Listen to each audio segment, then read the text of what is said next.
Bonjour, bonjour, bienvenue chers auditeurs à ce nouveau culte espoir. Je suis cette semaine bien accompagnée par mes amis chroniqueurs Amandine et Brian, bienvenue. Merci pour cette introduction. C'est vraiment chouette de pouvoir faire cette série avec vous. Mais tout à Plaisir fait. partagé. Et ensemble, bien, nous accueillons notre invité pour 2 cultes, Nevin Sinenden. C'est ça. Et elle a bien prononcé ton nom, parfait. Merci d'avoir accepté notre invitation. Merci à vous. Alors, pour ceux qui ne te connaissent pas, est-ce que tu voudrais te présenter ? Ben voilà, je suis Nevin Sinenden, je viens de l'île Maurice. Je suis marié, une fille qui va avoir 5 ans en octobre, dans quelques jours. Ouais, joyeux anniversaire. Et ensuite, je suis pasteur. J'ai commencé mon ministère à l'île Maurice pendant 6 ans. Et après, j'ai fait une pause pour les études ici en France. Et maintenant, je suis pasteur en France. Qui a quitté l'île Maurice pour venir en France. Faut pas dire ça comme ça. Hein. Ça, c'est de la vocation. Voilà, je suis à Saint-Julien et au Pays de Gex. D'accord. Excellent. Eh bien, merci de cette petite présentation. Aujourd'hui, on attaque un sujet sensible. L'orgueil. Est-ce que tu veux nous dire en 2 mots un peu ? L'orgueil, c'est quelque chose que nous vivons, tout le monde nous connaissons. Nous l'avons subi, nous l'avons vécu, nous avons subi ses conséquences ou ses effets. Et voilà, parfois, nous avons aussi un peu d'orgueil chez nous. Nous allons en découvrir plus aujourd'hui. D'accord. Il va nous piquer. Mais en tout cas, bien, on veut inviter Dieu à nous accompagner dans ce temps de partage pour nous permettre de grandir et nous approcher de lui. Amen.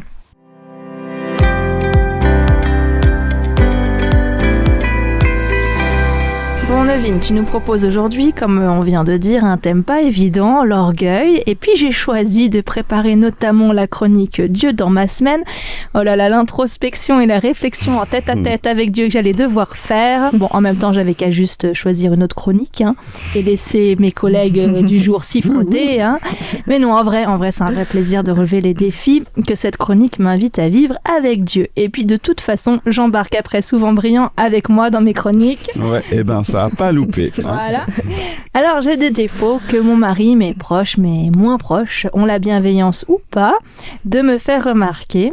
Mais l'orgueil, c'est pas quelque chose de flagrant qui revient pour me décrire. Je me suis donc dit, puisque je suis humaine, je devais faire preuve d'orgueil des fois de manière moins visible que d'autres, que cela devait être plus subtil, sans en être du coup moins grave. Et je voulais que le Seigneur m'ouvre les yeux sur toutes les situations où la ligne entre la saine estime et assurance de soi et l'orgueil était dangereusement franchissable pour moi. Alors Brie, mon chéri, et moi sommes partis nous balader en forêt autour de chez nous, 1 heure de balade dans la nature pour se ressourcer et discuter. Et nous voilà en train de réfléchir ensemble. Et toi, dans quelle situation tu te dis que peut-être tu as fait preuve d'orgueil ? Avec qui ? Avec quel public ? Tu peux te montrer orgueilleuse, orgueilleux. Alors on a commencé à échanger sur des situations qui nous revenaient. Je pense que, je pense à quand, exposition de la situation.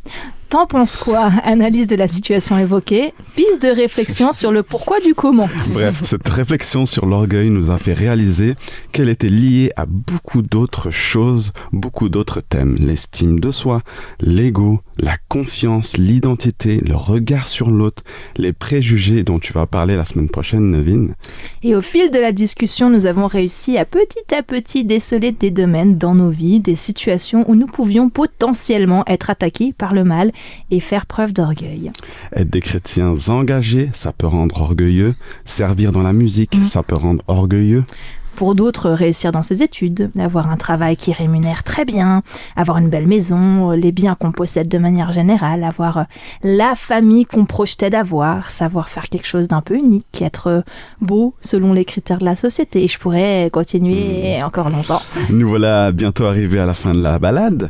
On s'est demandé ce qu'on allait faire maintenant qu'on avait identifié certaines situations où la tentation de l'orgueil pouvait être forte. Alors, on a soumis tout cela à Dieu, on lui a demandé son aide, on a prié ensemble et puis on s'est dit qu'on essaierait d'être les garde-fous l'un de l'autre. Ça aussi, ça nous a plongé dans une nouvelle discussion sur comment concrètement tu aides celui ou celle que tu aimes à se rendre compte quand il fait preuve d'orgueil. Merci Nevin, ça nous a vraiment travaillé. Vraiment.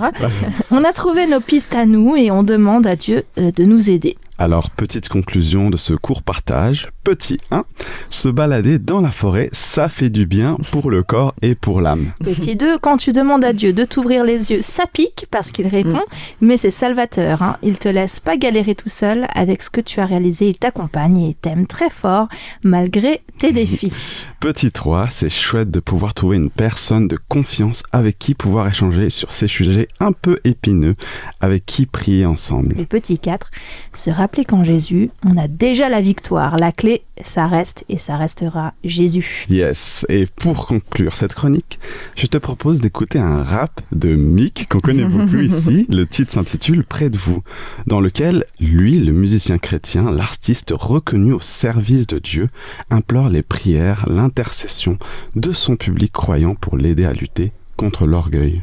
Il a cerné son défi d'orgueil à lui, et moi, et toi. Il est beau, royal, majestueux, aimable, oui, oui, doux au baiser. Ah, c'est moi, c'est mon vivant portrait, oui.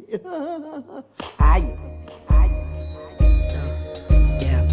J'additionne clap et caisse claire, puis je mets des instruments qui peuvent plaire. J'ai le flair et m'inspire d'experts, et j'écoute ce que la télé suggère. Je me fiche de l'argent qu'on peut se faire, tant qu'on donne de l'amour je prospère. Il n'y aura pas d'histoire, j'espère, qui viendront nuire à mon atmosphère. Je dis ça sur ma feuille, mais est-ce vraiment sûr que je le veuille? Car ici poussent les fleurs de l'orgueil qui empoisonnent ceux qui les cueillent. C'est si facile de céder après les concerts et les CD. La grosse tête qui me guette, donc faites-moi descendre si je me la pète. S'il vous plaît, gardez-moi près de vous, ne laissez pas le succès me rendre fou. J'ai besoin de vos lumières, du soutien, de vos prières. Trop de gens aveuglés par la gloire pleurent sur la fin de l'histoire. Écris-moi d'où je viens au marqueur, que jamais je ne me sente supérieur. Je bosse dur, mais pour les bons objectifs, car le fric m'exclut. Quand on aime, on se donne les moyens. Quand on a les moyens, on n'aime plus. Mais ce serait mentir que de vous dire qu'il m'est facile de fuir mes désirs. J'ai beau parler de foi dans mes rimes, je reste vulnérable au sexe et à la frime. Supérieur à personne, j'ai voulu dans ce qui me passionne. La musique, la rythmique, le poétique devant mon public. Mais je reste un homme égoïste et pécheur, et bien que tout cela m'écœure, je l'avoue, je suis comme ça mais pas fier. Donc j'ai besoin de vos prières. S'il vous plaît, gardez-moi près de vous, ne laissez pas le succès me rendre fou. J'ai besoin de vos lumières, du soutien, de vos prières. Trop de gens aveuglés par la gloire pleurent sur la fin de l'histoire. Écris-moi d'où je viens au marqueur, que jamais je ne me sente supérieur. S'il vous plaît, gardez-moi près de vous, ne laissez pas le succès me rendre fou. J'ai besoin de vos lumières, du soutien, de vos prières. Trop de gens aveuglés par la gloire pleurent sur la fin de l'histoire. Écris-moi d'où je viens au marqueur, que jamais je ne me sente supérieur. La confiance en soi se développe, mais comme au sport, les tricheurs stop. Quand je parle trop, la fierté m'enveloppe. Quand je pense trop à moi, dis-moi stop. Je suis si riche lorsque l'on m'entoure, si fort quand l'humilité me couvre, si pauvre quand mes pensées noircissent, et si seul quand mon cœur s'endurcit. Je suis conscient de qui je suis, donc c'est mon mauvais côté que je fuis. Et je veux pas faire l'erreur ultime d'être un homme qui se surestime. Si mon attitude change, si ma façon de parler dérange, c'est que j'ai besoin de panneaux sur ma piste pour être un homme plus altruiste. S'il vous plaît, gardez-moi près de vous, ne laissez pas le succès me rendre fou. J'ai besoin de vos lumières, du soutien, de vos prières. Trop de gens aveuglés par la gloire pleurent sur la fin de l'histoire. Écris-moi d'où je viens au marqueur, que jamais je ne me sens supérieur. S'il vous plaît, gardez-moi près de vous, ne laissez pas le succès me rendre fou. J'ai besoin de vos lumières, du soutien, de vos prières. Trop de gens aveuglés par la gloire pleurent sur la fin de l'histoire. Écris-moi d'où je viens au marqueur, que jamais je ne me sente supérieur.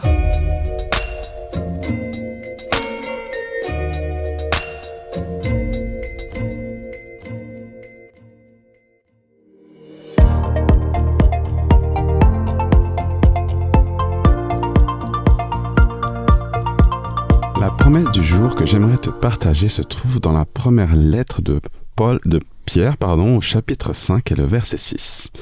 Il est dit « De même, jeunes gens, soyez soumis aux anciens.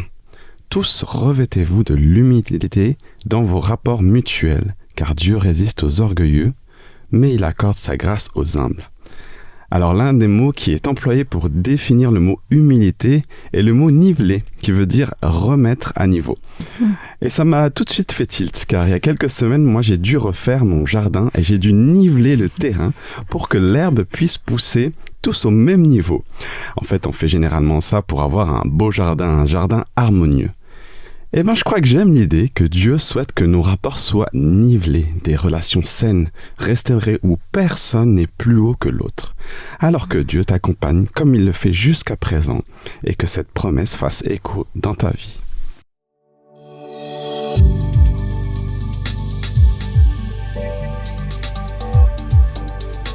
Dieu résiste aux orgueilleux, mais il accorde sa grâce aux humbles. Merci pour cette promesse brillante. Puis je t'ai imaginé dans ton jardin, dans notre jardin. N'est-ce pas ? Pour cette chronique louange en musique, j'ai d'abord cherché des chants qui parlaient d'orgueil, du coup. Puis j'ai changé d'avis. Parce que je me suis dit que rien de tel que se tourner vers Dieu, écouter des chants qui parlent de la grandeur de Dieu, de son action, de qui il est, pour nous permettre et nous remettre à notre juste place et le remettre à sa juste place. Alors je t'invite à écouter 2 chants. On commencera par J'essaierai encore du groupe La Chapelle.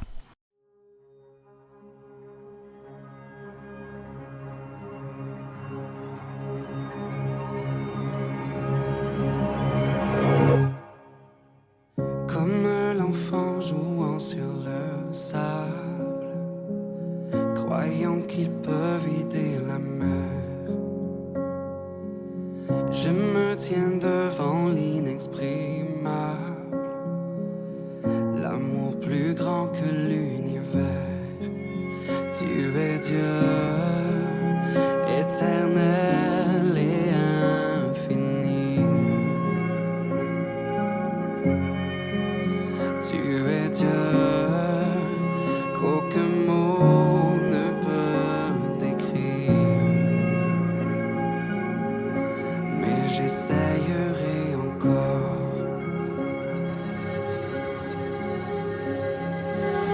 Qui saurait dessiner ta grandeur? Qui pourrait dire ta beauté? Des millions d'anges louent ta splendeur, mais tu te plais à m'écouter. Tu es Dieu, éternel et infini. Tu es Dieu, qu'aucun mot ne peut décrire. Oh, tu es Dieu, éternel et infini. Tu es Dieu, qu'aucun mot ne peut décrire.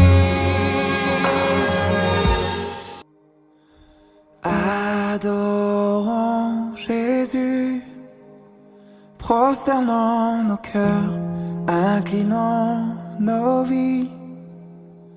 Il est le Sauveur, amour infini.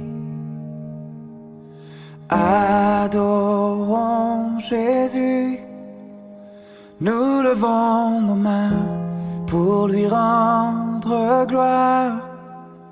Il est le chemin, il est notre espoir.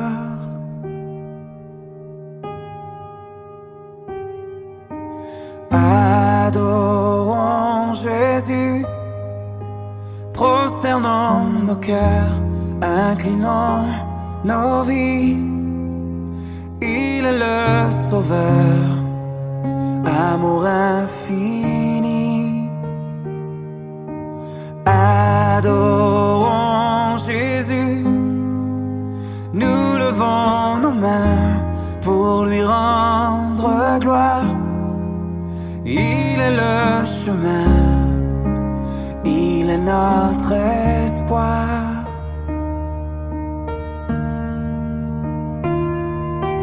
Magnifique est le Seigneur, magnifique est le Seigneur, magnifique est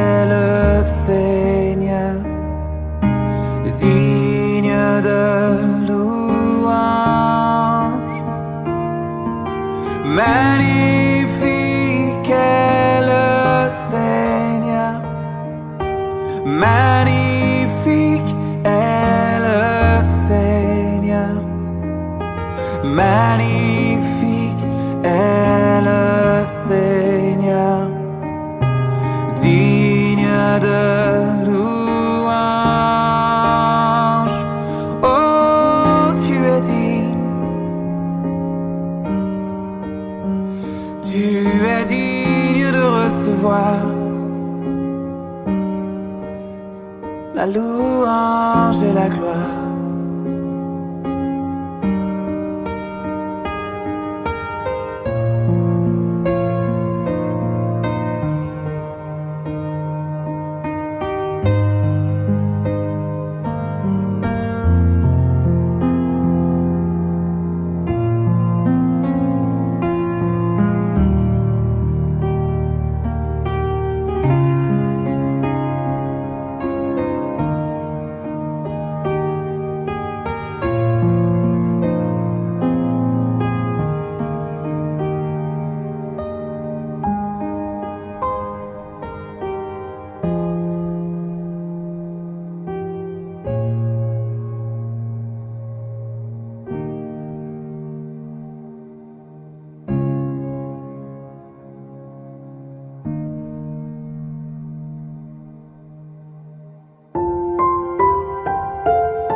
Brian, cette semaine, c'est toi qui es allé rechercher un témoignage de l'action de Dieu dans les vies.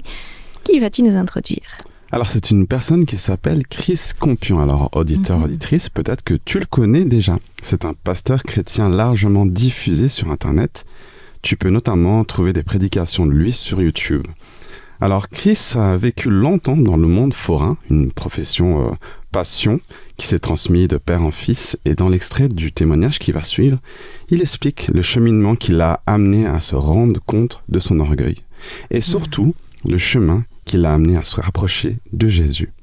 Alors, si tu souhaites voir son témoignage dans son intégralité, je t'invite à te rendre sur la chaîne YouTube de La vie témoigne de lui. Témoignage de Chris Compion. Eh bien, bonne écoute.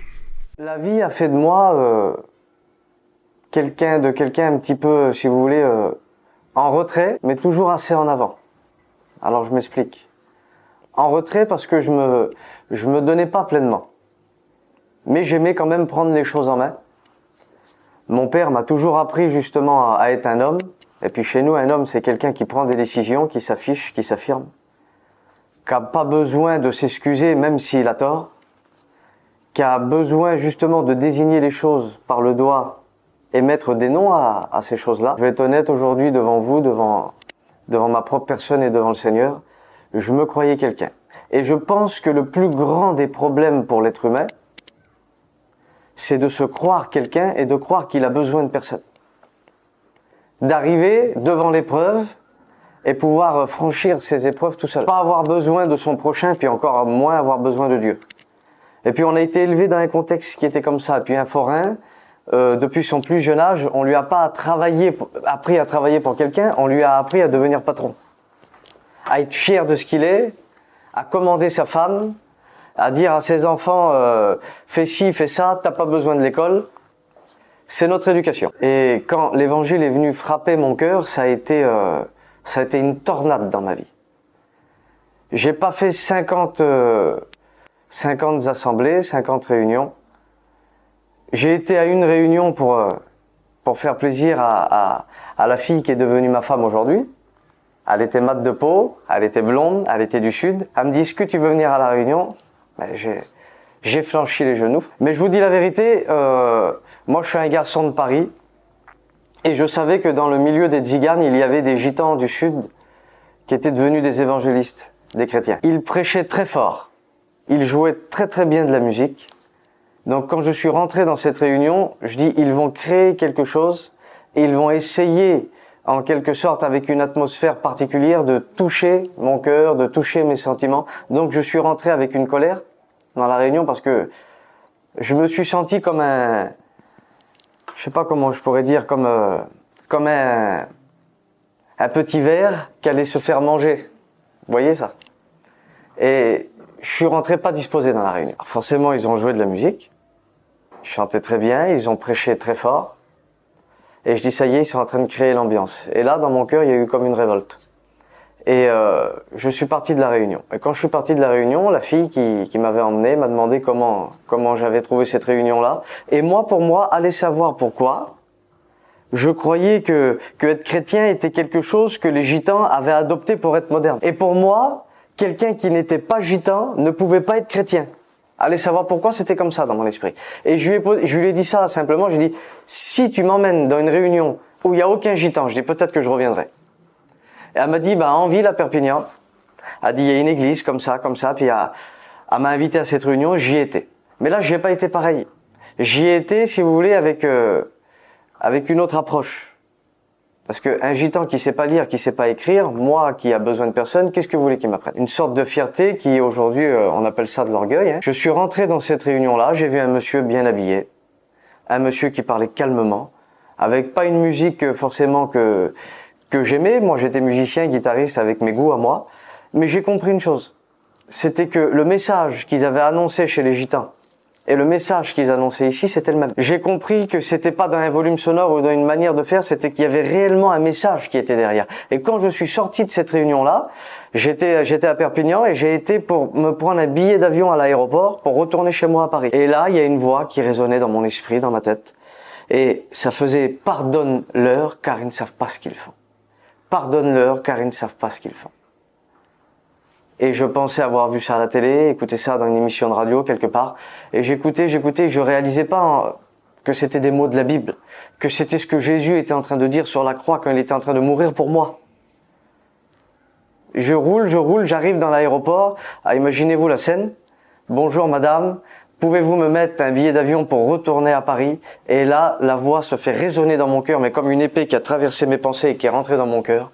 Ça a fait, Père, pardonne-le. Parce qu'il ne sait pas ce qu'il a fait.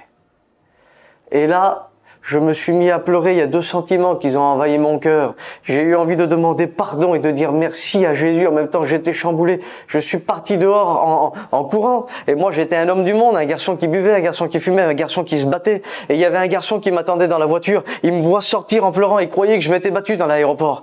Il dit, qu'est-ce qui se passe, Chris? Qu'est-ce qui se passe? Et j'avais honte, mais c'était tellement fort, cette vérité que je venais de recevoir. Je dis, Jésus est la vérité. Jésus est vivant. Je suis un chrétien. Et là, imaginez-vous le chamboulement dans ma vie. Parce que de vivre un surnaturel sur des écrits d'il y a 2000 ans, c'est quelque chose. Mais de le vivre personnellement, parce que c'est quelque chose d'actuel avec Dieu. Par la suite, la fille qui m'avait emmené à cette réunion est devenue ma femme. Aujourd'hui, on a une petite fille qui est en bonne santé. Dieu m'a appelé à son service. Et dans un milieu où il n'y avait aucun chrétien, aujourd'hui, sur les fêtes foraines dans la France entière, et on commence à aller faire des réunions en Allemagne, on commence à aller faire des réunions en Belgique, à la frontière de l'Italie, à la frontière de l'Espagne, il y a des forains qui se convertissent dans toute la France, et ça part dans l'Europe. Ça, c'est l'œuvre de Dieu. C'est quelque chose qui a changé nos vies. Je joue toujours de la guitare, je suis toujours un commerçant, et je suis toujours un forain. Mais j'exerce ce que Dieu m'a donné dans le milieu dans lequel il m'a tiré. Et ça, c'est quelque chose de fort. Et puis si j'aurais un conseil à donner à ceux qui nous écoutent, que tu aies des problèmes ou pas de problèmes, tu as besoin de Jésus. Tu as besoin de rencontrer celui qui peut rendre toutes choses possibles. Ce n'est pas une attitude que tu dois adopter par des efforts, mais toutes les religions du monde vont t'expliquer comment aimer Dieu. Alors que ce que Dieu te demande, c'est de t'asseoir et de te laisser aimer par lui. Parce qu'il a dit, car Dieu a tant aimé, qu'il a donné. Que Dieu vous bénisse. Alors voilà, après ce beau partage, que vas-tu nous partager, Navid? Nous allons découvrir ce qu'est l'orgueil à travers un récit.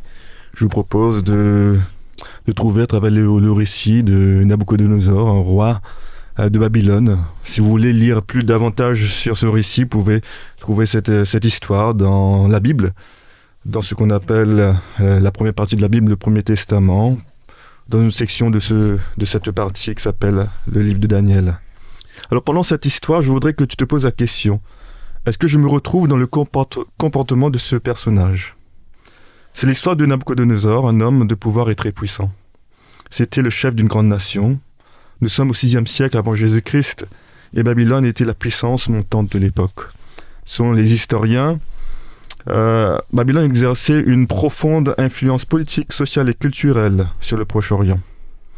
Après la chute de l'Empire assyrien, c'était l'Empire babylonien qui était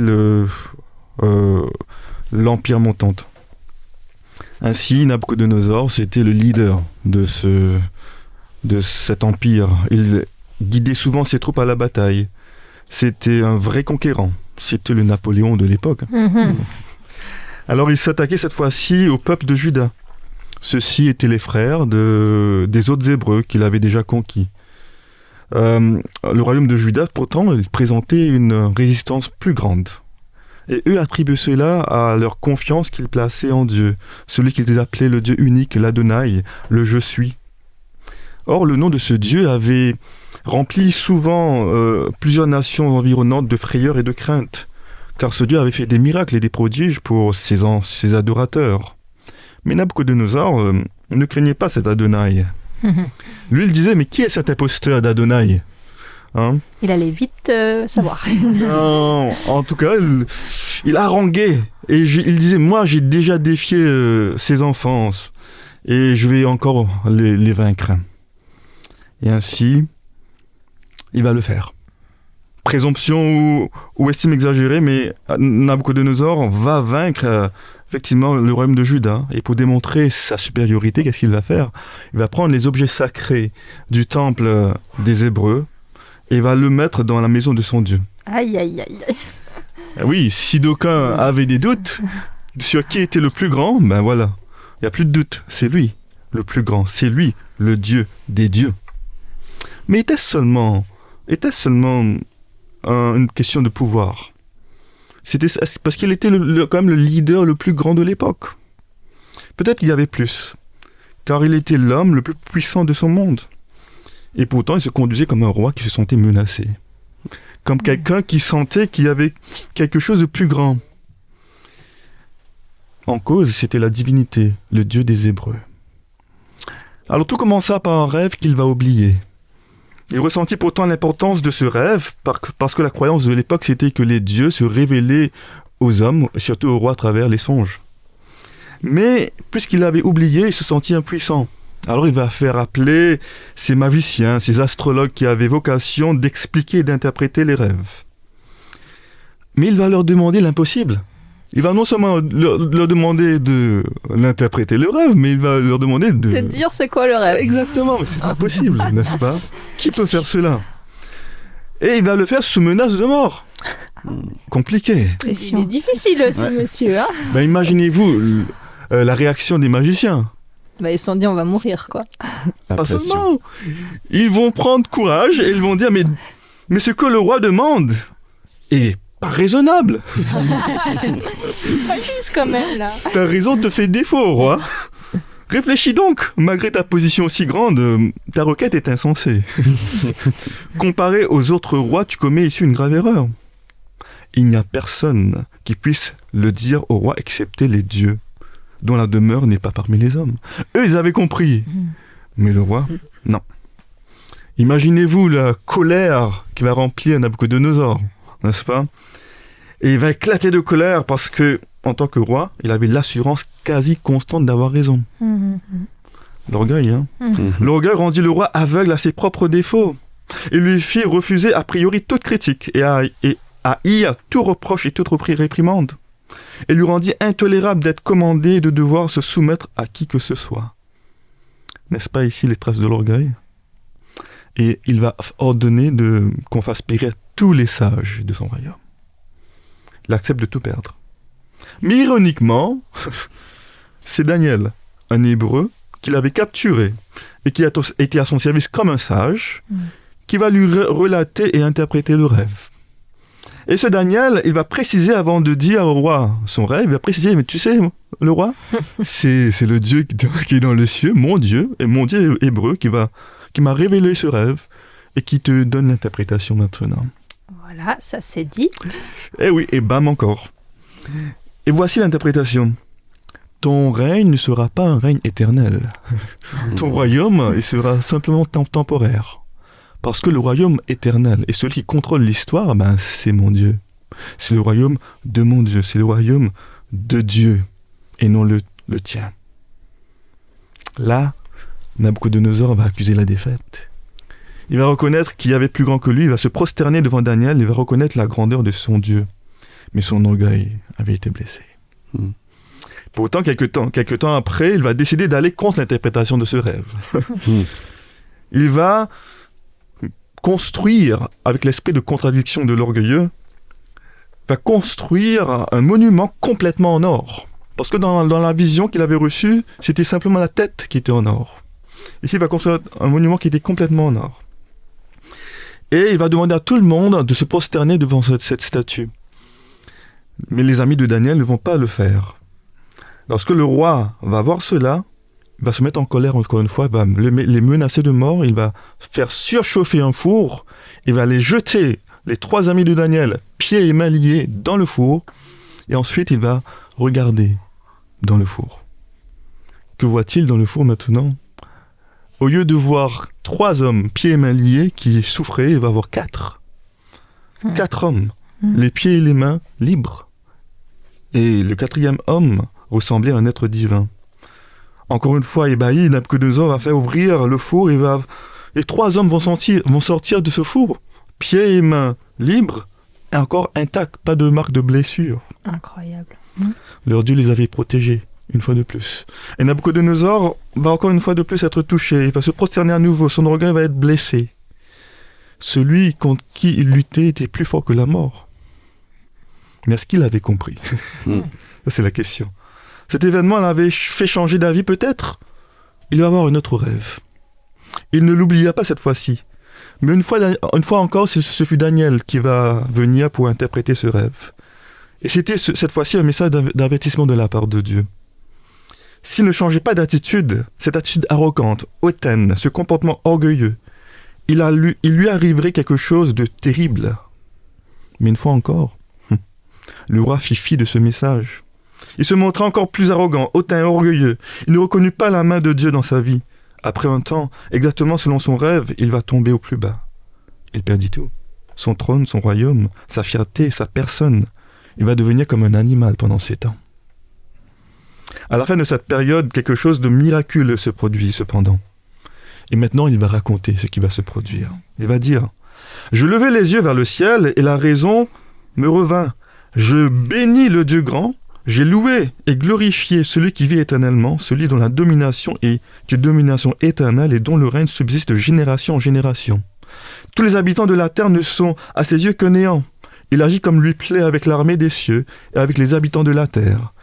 Et il n'y a personne qui résiste à sa main et qui lui dise « Que fais-tu » Il continue, il va dire « Moi maintenant, Nabuchodonosor, je loue, j'exalte et je glorifie le roi des cieux, dont toutes les œuvres sont vraies et les voies justes, et qui peut abaisser ceux qui marchent avec orgueil. » Quelle histoire, n'est-ce pas ?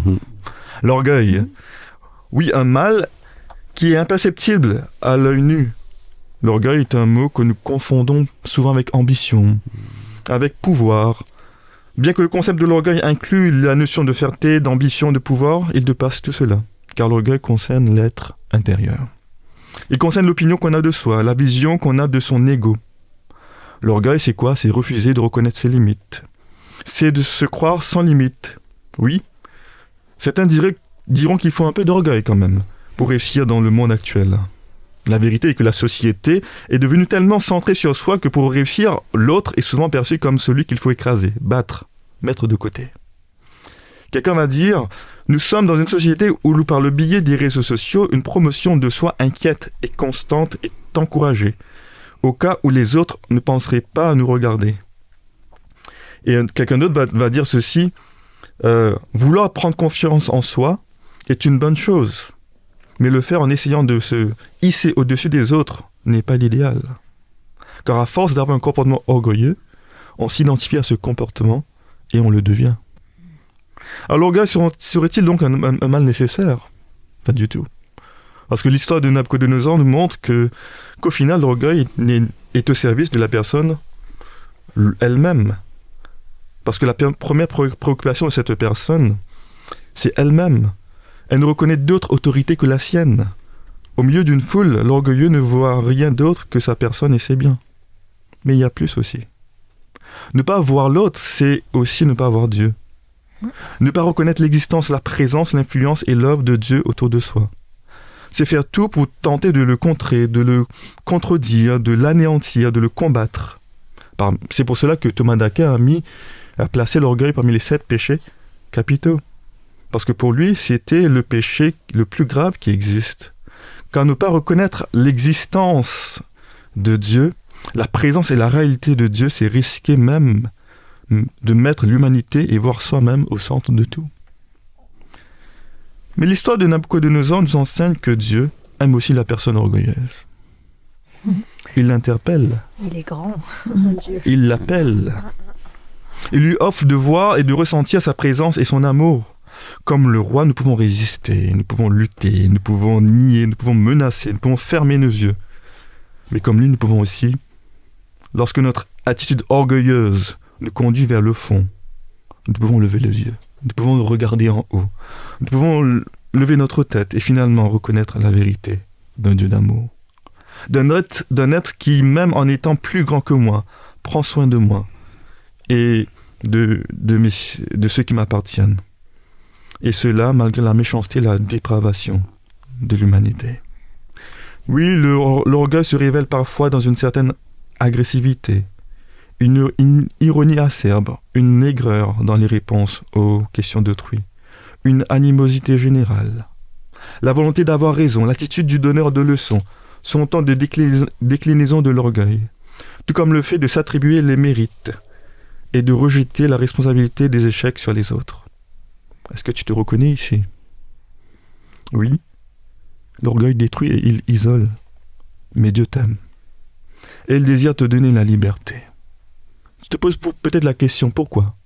Ou comment vaincre l'orgueil? Pourquoi le vaincre?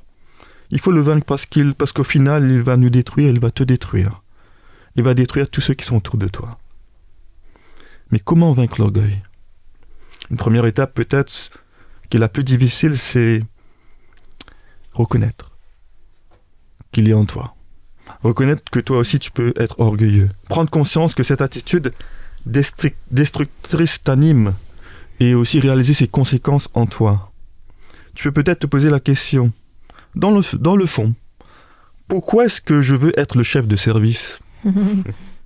Ou dans la dernière discussion où je suis allé jusqu'au conflit, c'était pour quelle raison en fait? Ou pourquoi est-ce que j'ai humilié quelqu'un dans la réunion? Pourquoi? Aussi, rappelle-toi de tes échecs. Rappelle-toi combien tu dépends des autres aussi. Demander de l'aide. Et reconnaître ce besoin d'aide permet aussi de ne plus se ressentir au-dessus de l'autre et libère de l'orgueil. Mais rappelle-toi aussi que Dieu t'aime et qu'il veut te libérer, qu'il veut te donner sa grâce, que tu n'es pas seul, que tu n'es pas le centre du monde, mais qu'il y a un être dans le ciel qui t'aime et qui veut ton bien, qui veut t'aimer et te conduire, t'élever au plus haut sommet, mais être avec toi. Que Dieu te bénisse. Amen. Amen. Amen.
Orgueil quand tu nous tiens. Merci Nevin pour ce partage qui nous donne à réfléchir et qui donne à réfléchir. Bien, je voudrais proposer à l'équipe de chroniqueurs et à toi aussi de partager sur ce que cette réflexion nous inspire, comment elle peut nous interpeller. Alors, c'est parti, allons-y. La première chose, moi, qui m'a vraiment interpellée, c'est la persévérance de Dieu. Tu vois, dans l'histoire du roi Nabuchodonosor, il y a 3 rêves, là, dont tu parles, 3 situations, 2 rêves, et la situation au milieu, avec la fournaise, là. Tu te dis, mais ce gars, il comprend pas, tu vois. Premier rêve, tac, Dieu l'interpelle, puis il se rend compte qu'il est... Puis hop, il construit sa statue, puis après, 3e rêve, et il comprend toujours pas. Et puis le Seigneur, il lâche pas l'affaire. Non pas dans l'agressivité, dans beaucoup d'amour, beaucoup de liberté, mais il est là, quoi. Il est persévérant, et lui, il est extrêmement patient. Ça m'a beaucoup touchée. Je me suis dit, c'est aussi signe d'espoir pour moi et pour nous. Parce que nombre de fois dans nos vies, peut-être pas dans les dimensions de l'orgueil, on n'est pas roi du monde, quoi. Hein. Mais je veux dire, dans nos vies aussi, le Seigneur, il est derrière nous et il nous accompagne. Et ça m'a touchée. Le deuxième truc, c'était mais l'humilité de Dieu. Tu vois, on voyait ce roi, puis après, tu as évoqué plein de situations où nous-mêmes, concrètement dans nos vies, on en parlait dans Dieu dans ma semaine, puis je me disais, mais... Je pense à Jésus à côté, tu vois, roi des rois, seigneur des seigneurs, saint des saints, qui descend sur terre et qui est tellement humble. Et c'est une grande, j'ai pensé à ça aussi en me disant, face à cet orgueil humain, Dieu est tellement, tellement au-dessus de nous parce qu'il a cette humilité dans sa divinité, dans sa grandeur. Ça m'a inspiré, quoi. Ouais, c'est clair que l'exemple de Jésus est absolument incroyable par rapport à l'humilité. Moi, il y avait 2 choses qui m'ont bien marqué, c'est les tensions qu'il y a entre, tu parlais, c'était assez fort l'idée de Daniel qui interprète les rêves et qui replace toujours tout ça sous le nom du Seigneur. Parce que c'est un don qui lui a été donné. Il aurait pu être largement orgueilleux, mais il remet toute chose à Dieu et le contrebalancement avec Nabuchodonosor qui se croit tout puissant et tout. Alors, cette tension-là, je la trouve dans cette très contradiction parce qu'il se sent tout puissant, mais il se rappelle plus de son rêve. C'est ça, exactement. Et puis, je pense qu'il y a aussi une clé, c'est que même la clé, c'est la relation que tu peux avoir avec Dieu. Je pense que Daniel était très proche de Dieu dans sa relation, parce que Nabuchodonosor, au début, il dit, je reconnais que c'est lui, je reconnais sa puissance. Et puis en fait, ça revient au galop, l'orgueil revient au galop. Et puis, je pense que dans nos relations, on doit prendre exemple aussi dans le fait d'essayer d'être proche de Dieu, d'essayer d'être accompagné par lui, parce que lui il nous accompagne, mais nous, est-ce qu'on est toujours avec lui? Ça, je sais pas. Notamment, Daniel, il priait beaucoup. Il passait beaucoup de temps de prière avec Dieu, et c'est une clé. Je trouve que c'est super intéressant ce que tu dis. Cultiver ta relation avec Dieu, parce que Dieu inlassablement souhaite être et puis en parce que relation l'orgueil est tapis dans l'ombre, et tu le disais dans ta chronique, on ne sait pas vraiment des fois si on est orgueilleux. Alors il y a la caricature de l'orgueil tout puissant, mais il y a aussi cette petite partie de l'orgueil enfouie en nous parfois. Et toi, Marilyn? Oui, mais moi ce qui m'a marqué, c'est de prendre conscience que cette dimension d'orgueil, c'est cette autonomie. On a besoin de personne, et que Dieu, du coup, en fait, il nous propose... cette attitude fait qu'on on peut pas être en lien vraiment ni avec les autres, ni avec Dieu.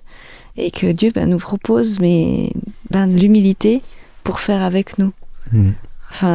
Et c'est pas forcément nous amener, nous laisser en bas, mais faire avec nous et nous faire grandir, quoi. Une coopération... qui va complètement à l'envers de ce qu'on nous propose dans la société, où compte sur toi, les ressources sont sur toi, tu trouves en toi. Et là, l'humilité, ce n'est pas une vertu qu'on aime mettre en avant. C'est clair. On n'aime pas dire je suis humble. Ça fait un peu faible. Ça fait orgueilleux de dire qu'on est humble. Oui, mais je sais pas si on le dit il faut le dire, mais... Oui, mais c'est pas quelque chose qu'on met en avant. On veut pas paraître la personne qui et humble ou quoi, parce qu'on a toujours une idée de il est faible cette personne. Alors que l'orgueil, c'est la personne là, elle peut tout supporter, tout subir, elle ne doit pas être écrasée. Mais ce que je comprends dans cette méditation, que tout ça, c'est une image simplement. C'est ce qu'on met en avant, mais à l'arrière, la personne est en train peut-être de mourir, d'être écrasée, et il écrase tout le monde autour de lui. Juste parce qu'il ne reconnaît pas qu'il y a un autre qui est plus grand. Et ça, c'est quelque chose de très, très, très dangereux pour la personne, même pour nous-mêmes. Eh bien, merci pour ce beau partage. Et on garde cette pensée que tu disais à la fin, que Dieu nous aime dans tout ça et qu'il nous accompagne. Merci. Et toi, auditeur, comment ce thème a pu résonner chez toi ? On l'a évoqué, c'est assez connu, le monde de la musique est un terrain où l'image de soi, le regard des autres et le succès peuvent prendre des dimensions un peu non adaptées. C'est pas le seul, mais c'est un des endroits.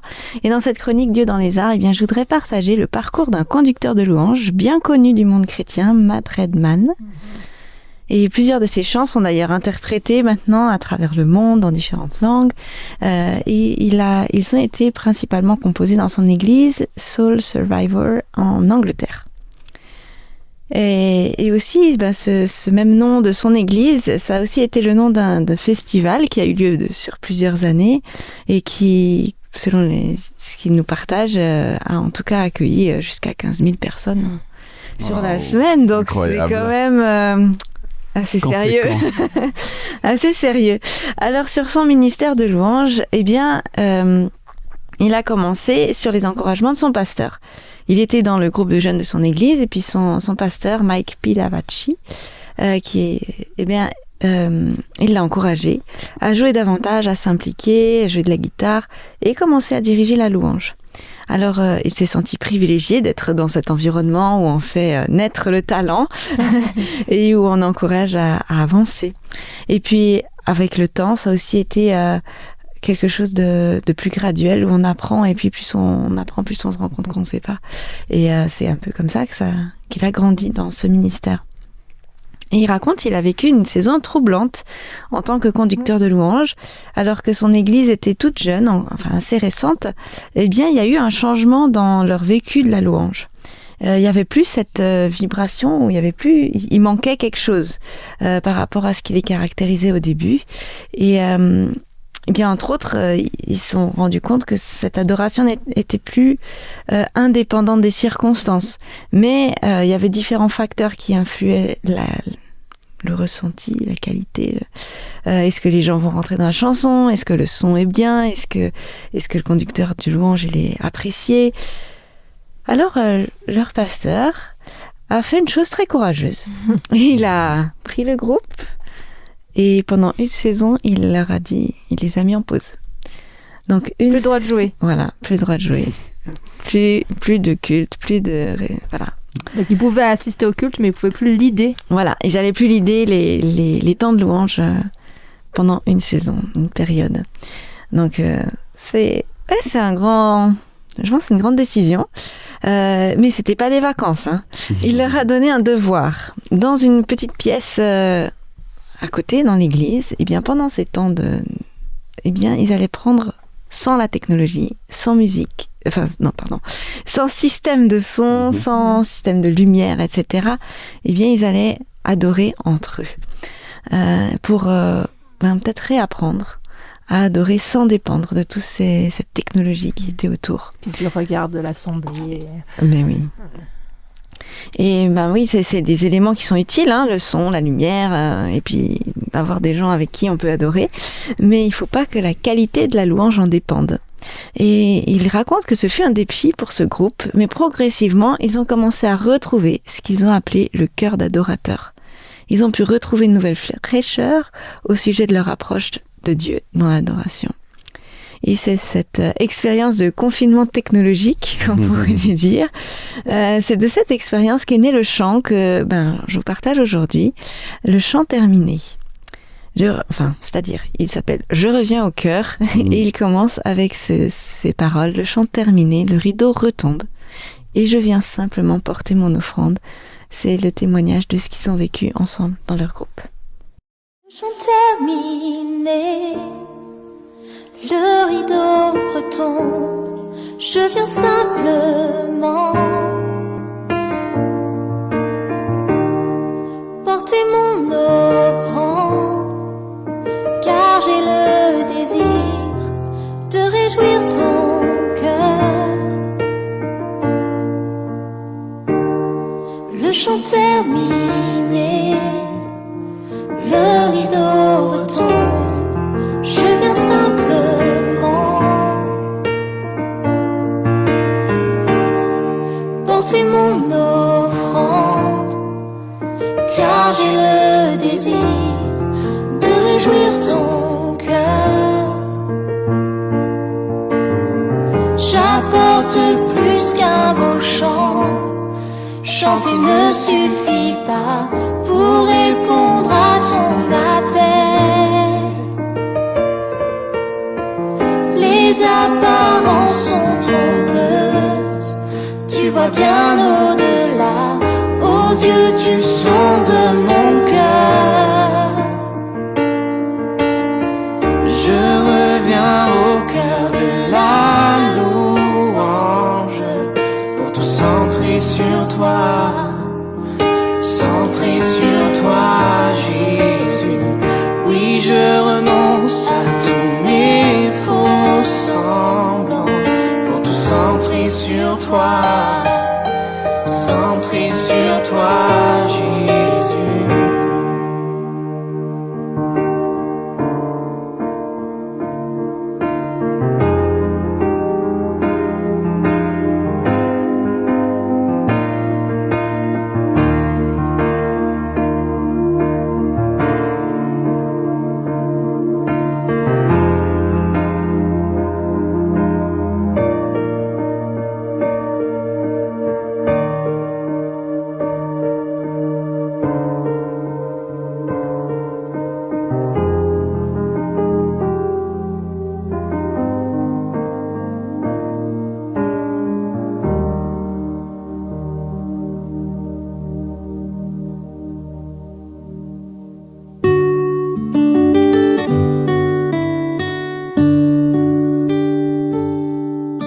Je t'invite à un temps de prière. C'est Nevine qui va nous conduire dans celle-ci. Alors souvent à l'église, nous avons des personnes de confiance qui unissent l'assemblée dans la prière. Ces personnes nous aident à mettre des mots sur ce que nous ressentons, sur nos besoins, soumettre à Dieu.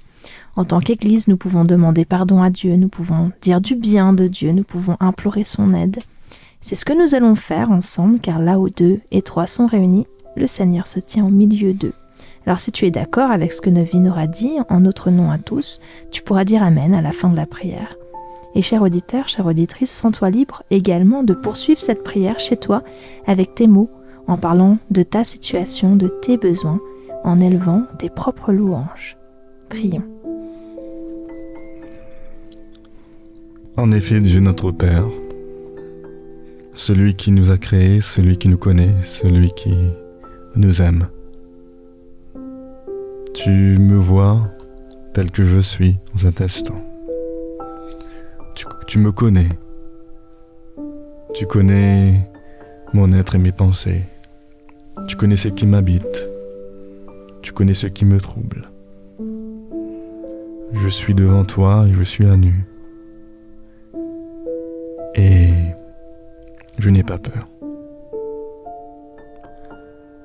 Nous avons parlé ce matin dans ce moment de cet orgueil qui peut nous habiter, qui peut souvent parfois nous mettre une image que nous aurions voulu projeter, une image que nous aurions voulu mettre en avant pour parfois nous protéger, cacher des choses que nous ne voulons pas qu'on voit.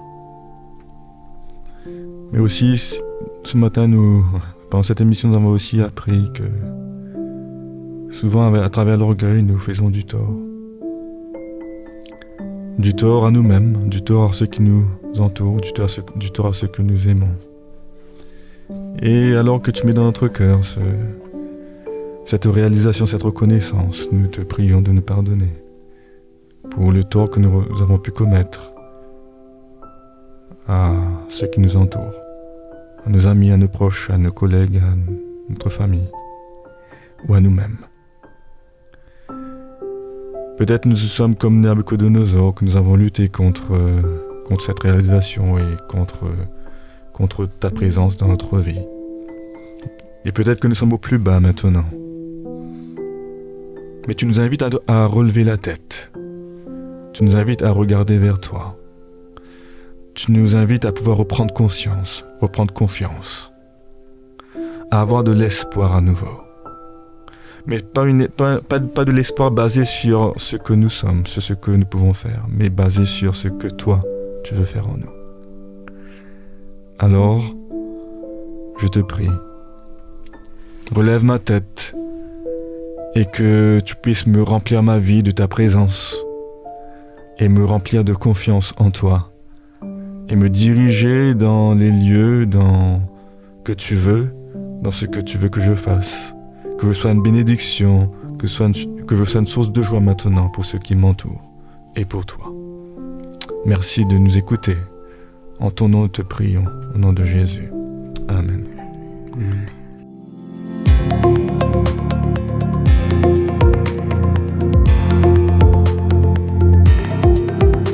Alors maintenant, place à l'action. Et oui, ce serait trop simple de partir avec de belles paroles d'encouragement, de soutien, sans la mise en pratique. Merci Nevin. Je suis sûr qu'il y a des domaines dans ta vie où tu sens que tu as une certaine expertise, tu as des atouts, des compétences. Peut-être, on parlait tout à l'heure dans le jardinage, dans la médecine, la musique, l'informatique, le relationnel, dans le sport, le bricolage, le business. Bon, tu as compris, quelque chose que tu maîtrises. Mettons-nous en situation. Tu as ce dossier que tu gères pour un client et tu sais que tu n'as besoin de personne pour le traiter car tu maîtrises parfaitement les tenants et les aboutissants. Et même si tu maîtrises, que tu sais que tu y arriveras, je t'invite à confier cette tâche car tu as besoin de Dieu. Ne repose pas tout sur tes propres forces. Demande-lui son soutien, sa sagesse. Tu sais que tu vas recevoir ton diplôme, ta promotion, commencer un nouveau travail. Quelle joie, n'est-ce pas ? Confie ces étapes de ta vie afin d'être toujours focalisé sur Dieu. Il t'accompagnera dans ce processus afin de rester humble vis-à-vis de l'autre. La situation ne manque pas, alors que Dieu puisse t'accompagner dans ce challenge, qu'il puisse t'aider à te découvrir plus et à le découvrir plus au travers de cette relation. Chouette, merci. Merci Brian. Bon courage à vous. Pour cette action, merci pour cette action que tu nous proposes. Un beau défi et un cheminement. Et d'ailleurs, il faudra le faire. C'est pas un jour. Et merci aussi Nefine pour ton partage. Merci les chroniqueurs pour vos recherches et ce que vous nous avez apporté. Merci Marilyn. Merci à toi, cher auditeur, de nous avoir suivis. Que Dieu t'accompagne dans la suite de ton parcours. On te donne rendez-vous la semaine prochaine sur un autre sujet, les préjugés, c'est ça. Ouais. Alors, on va encore repartir. Et d'ici là, que Dieu vous accompagne. Soyez bénis et à très bientôt. À bientôt. À bientôt. Ciao.